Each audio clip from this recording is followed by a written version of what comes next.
Good morning! So, isa ka rin ba sa gumamit ng R5 or kung anong region ka, R something -2.deped.gov.ph doon sa Microsoft 365 account mo? So, kung isa ka and expired na yung license nun na ginamit mo, so this video will help you kung paano mo yun solve.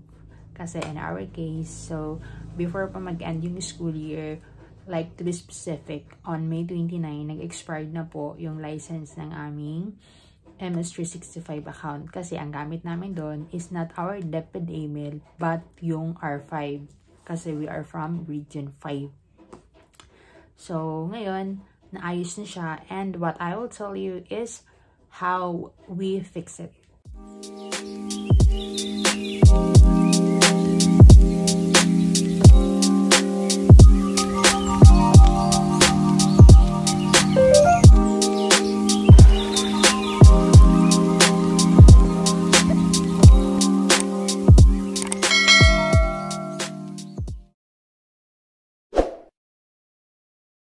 So, yung pinaka-objective natin is mapalitan yung gamit natin na account doon sa MS365.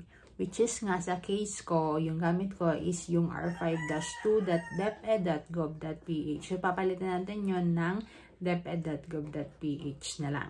Okay? So, ito yung mga kailangan mong gawin. Una mong gagawin is mag-open ka ng MS Word. So, yun na lang yung gagamitin natin. Doon sa MS Word, naka-sign in ka doon using nga yung different account mo, di ba? Ngayon, ilalog out mo siya para, or isa-sign out mo siya para maka-login ka using na your DepEd email. So, dapat pala, yung DepEd email mo is, alam mo yung password. Kasi para mabuksan mo yon, kasi may assistant sila doon na code once na mag-reset ka na ng yung password. So, kailangan kasing i-reset yon. Sa case ko, kahit yung ilagay kong password doon, yung sa DepEd email ko, hindi pa rin siya pumapasok. Kahit yung isa pa na linista ko, hindi pa rin din siya pumapasok. Kaya, kailangan talaga siyang i-reset.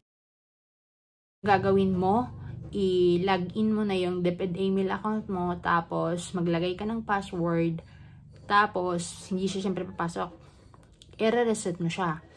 Ngayon, pag nag-reset ka nun, bubuksan mo nga yung email mo, yung DepEd email mo para kunin yung code. So, just follow the procedure kung paano tayo nagpapalit ng mga password, diba? Sa Facebook din, pag medyo nagkamali, diba? So, ganun lang, susundan mo lang.